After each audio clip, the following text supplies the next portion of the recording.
Hey, and welcome back to AWitchAlone's podcast.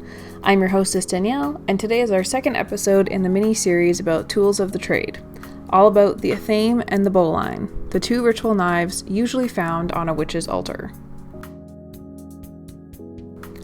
I'll be honest, when I read about the black-handled ritual knife, I always pronounced it Athame, as that is how it is phonetically written. Some will pronounce it Athame, but so far in my research I have not come across information that discredits either way of pronouncing it. As stated, the Athame is usually seen to have a black handle and be incredibly dull. It is not used for any kind of cutting in your craft, whether it be cloth or herb. It is also not used to call upon your deities.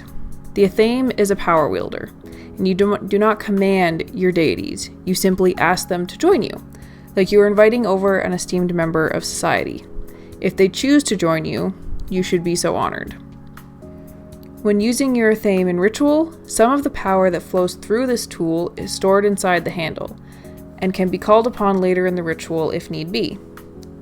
This is a tool that you will probably use quite frequently, so you want to make sure that it is something you really love, whether it be made of a certain material, or handed down from an elder, or engraved and very ceremonial. And although history has shown that the Athames are usually black-handled in nature, let the tool draw you to it. My Athame is actually carved from labradorite, and I got it in Mexico. And labradorite is an incredible energy amplifier. And technically, my Athame has no handle, it's just one big chunk of crystal. The handles of the two ritual knives differ to be able to tell them apart, which may be necessary when you're just starting out. Because the Athame is a knife which is essentially a mini-sword, it is closely linked with the element of fire, and due to its phallic nature, is associated with the god or male deity. The white-handled ritual knife is sometimes left to be called just that, and sometimes it is given a name, the Bolline. This is your working knife, and does all the dirty parts of a ritual or ritual preparation. Typically, it is seen with a sharp curved blade and the white handle. This is a tool you will use in the middle of a ritual or in your sacred space to cut herbs, string, slice clay, carve runes into candles, and anything else you may need to alter for your ritual or spell.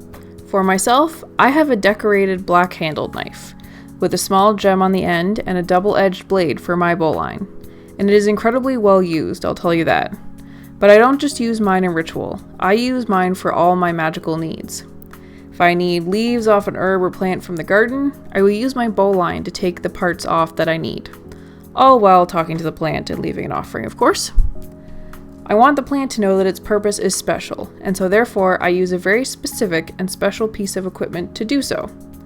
Personally, I find it a very good practice. Some may disagree, and that's perfectly okay. Realistically, you may not be able to go out and buy an ornate knife right away, or even a real knife at all, depending on your age or family. But don't worry, there are always alternatives. While an Athame commonly doubles as a power wielder and a representation of the god, your wand can also wield and direct your energy, just without the added benefit of having a handle to store that energy in, leaving some parts of your ritual a little more energetically demanding. So if you can't find a knife to use as a ritual knife for power, you can stick to your wand, which we'll discuss in the next episode. A Bolline, on the other hand, really needs to have one main function. It has to be sharp. As long as it can cut through herbs and has a point that is effective in carving, you have yourself a Bolline. This can be as simple as a butter or paring knife when you're just starting out, or don't have the money to spend on a glamorous piece of equipment. The important thing to remember about your tools is not to confuse them with your everyday tools or uses. These are specific to your craft, and whether they are from an occult store or the dollar store, once they have been consecrated and charged for your specific intent, you want to keep them separate from the mundane. Don't use the same paring knife from cutting vegetables for inscribing your candles, unless you're a kitchen witch or performing kitchen magic, and this is part of your craft or ritual. I'm quite positive in noting that witches from way back in the day didn't have the opportunity for the fancier tools.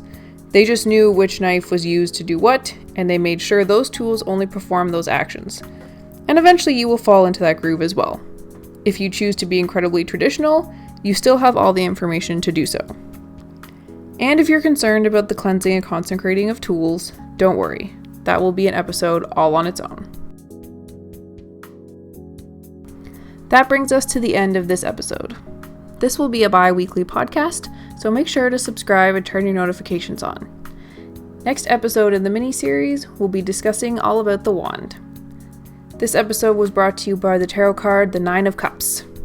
The Nine of Cups is always a welcome sight in a tarot spread or on its own, as it's commonly known as the wish card.